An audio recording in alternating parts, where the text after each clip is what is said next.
നമസ്കാരം, ഇൻസൈഡിലേക്ക് സ്വാഗതം. കേവലം 3 മണിക്കൂർ സമയത്തിനുള്ളിൽ ഇറാന്റെ മിസൈൽ സംഭരണ ഫാക്ടറി ഭസ്മമാക്കിക്കൊണ്ട് ഇസ്രയേൽ കമാൻഡോകൾ പുറത്തിറങ്ങിയ സംഭവബഹുലമായ ഒരു വിവരം തന്നെയാണ് ഇപ്പോൾ IDF പുറത്തുവിട്ടിരിക്കുന്നത്.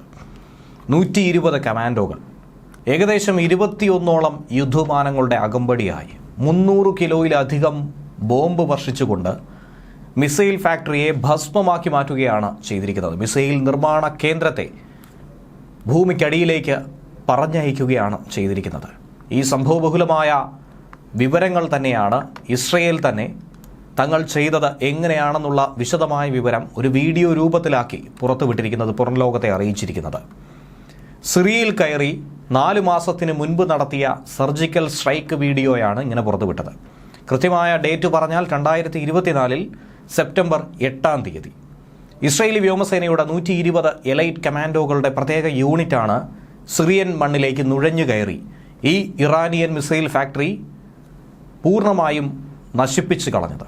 പടിഞ്ഞാറൻ സിറിയയിലെ മസ്വ മേഖലയിലെ ഒരു പർവ്വതം കുഴിച്ചാണ് ഇറാൻ ഇങ്ങനെ ഒരു ഭൂഗർഭ മിസൈൽ ഫാക്ടറി നിർമ്മിച്ചത്. ഇസ്രയേൽ സൈന്യം ഇത് മനസ്സിലാക്കി ഏറെക്കാലമായി നിരീക്ഷിക്കുകയായിരുന്നു.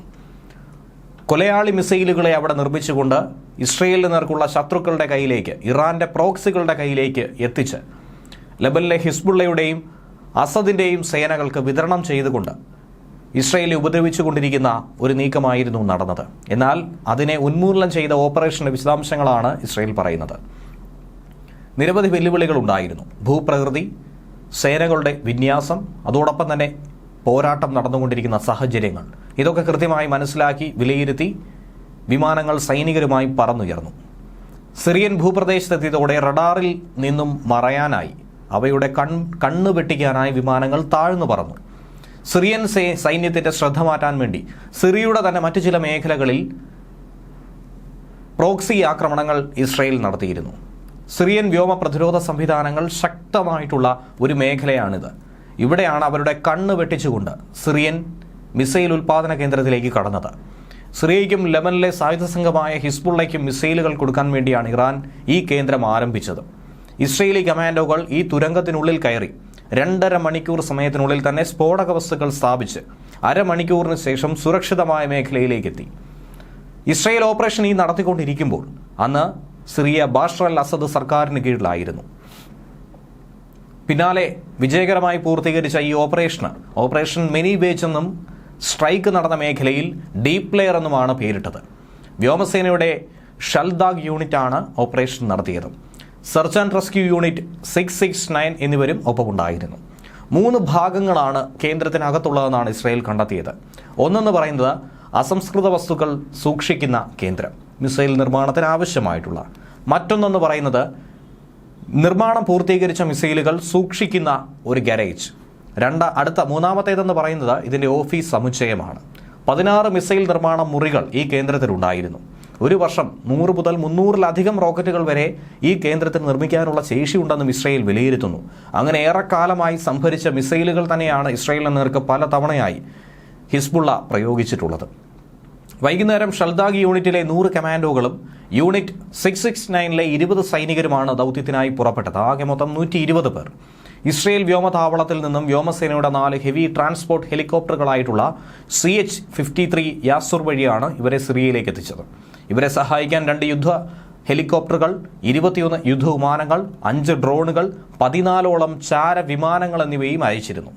ഇതിനു പുറമെ തന്നെ പദ്ധതി പരാജയപ്പെട്ടു പോയാൽ, ഏതെങ്കിലും തരത്തിൽ തിരിച്ചടി വന്നു കഴിഞ്ഞാൽ ഈ സ്ഥിതിഗതികൾ നിയന്ത്രണ വിധേയമാക്കാനുള്ള 20 വിമാനങ്ങളും ഇസ്രയേൽ സജ്ജമാക്കി എയർബേസിൽ തന്നെ ഒരുക്കി നിർത്തിയിരുന്നു.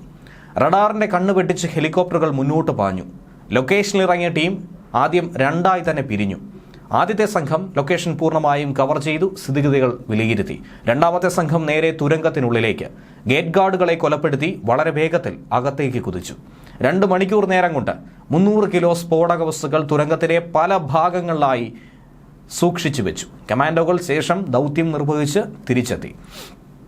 ടണൽ ഗേറ്റിൽ ഡിറ്റണേറ്ററുകൾ സ്ഥാപിച്ചു. അതിനുശേഷം എല്ലാ കമാൻഡോകളും ഹെലികോപ്റ്ററിലേക്ക് മടങ്ങുകയും ചെയ്തു.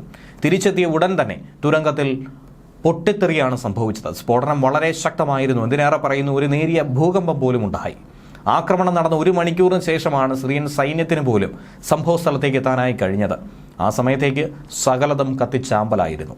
ഇസ്രയേൽ അതിർത്തിയിൽ നിന്നും 200 കിലോമീറ്റർ ദൂരവും സിറിയയുടെ പടിഞ്ഞാറൻ തീരത്ത് നിന്നും 45 കിലോമീറ്റർ ദൂരവും അകലെയായിരുന്നു ഈ മിസൈൽ നിർമ്മാണ കേന്ദ്രം ഇറാൻ സ്ഥാപിച്ചിട്ടുണ്ടായിരുന്നത്. ഹിസ്ബുള്ളയ്ക്ക് കേന്ദ്രത്തിൽ നിന്നും ആയുധങ്ങൾ വാങ്ങാൻ വളരെയധികം എളുപ്പമായിരുന്നു. 2017 ഇസ്രയേൽ ഒരു വ്യോമാക്രമണത്തിൽ ഇറാൻ റോക്കറ്റ് എഞ്ചിൻ നിർമ്മാണ കേന്ദ്രമായിട്ടുള്ള CERS നശിപ്പിച്ച ഒരു വാർത്ത പുറത്തു വന്നിരുന്നു. തൊട്ടു പിന്നാലെയാണ് ഇറാൻ ഇവിടെ ഒരു ഭൂഗർഭ മിസൈൽ ഫാക്ടറി നിർമ്മിക്കാൻ ആരംഭിച്ചത്. 2021 കൂടിയായിരുന്നു ഈ ഫാക്ടറിയുടെ നിർമ്മാണം ഇറാൻ പൂർത്തീകരിച്ചത്. ശേഷം ഇക്കഴിഞ്ഞ 4 വർഷക്കാലമായി അവർ പലതരത്തിലുള്ള മിസൈലുകൾ അവിടെ നിർമ്മിച്ചു പോരുന്നു. ഇതിനു പുറമെ തന്നെ മിസൈലുകളുടെ നിർമ്മാണം ആരംഭിച്ചപ്പോൾ ഇസ്രയേൽ ഇതിനെ ശ്രദ്ധേയമായി നോക്കിക്കാണുന്നുണ്ട്. വർഷങ്ങളായി തന്നെ ഇതിനെ പൂർണ്ണമായി നശിപ്പിക്കാനുള്ള ചിന്താഗതി ഉണ്ടായിരുന്നുവെങ്കിലും അതിനെപ്പറ്റി ഏറ്റവും നല്ല സമയമായി കഴിഞ്ഞ 1 വർഷം നീണ്ടുനിന്ന ഹമാസും ഹിസ്ബുള്ളയുമായിട്ടുള്ള യുദ്ധത്തിനുള്ള അവസരം തിരഞ്ഞെടുത്തു. ഈ സമയത്ത് കൃത്യമായ ആസൂത്രണം നടത്തി. ഷൽദാഗ് യൂണിറ്റിന്റെ പരിശീലനവും കഴിവുകളുമൊക്കെ ഈ ദൗത്യം നിർവഹിക്കുന്നതിന് ഏറെ സഹായകരമായി. ഏറെ ദിവസം നീണ്ടുനിന്ന പരിശീലനത്തിന് ശേഷമായിരുന്നു ഈ ഒരു ആക്രമണം അവർ പദ്ധതിയിട്ടത്. ന്യൂസ് ഡെസ്ക് മലയാളി വാർത്ത ഇൻസൈറ്റ്.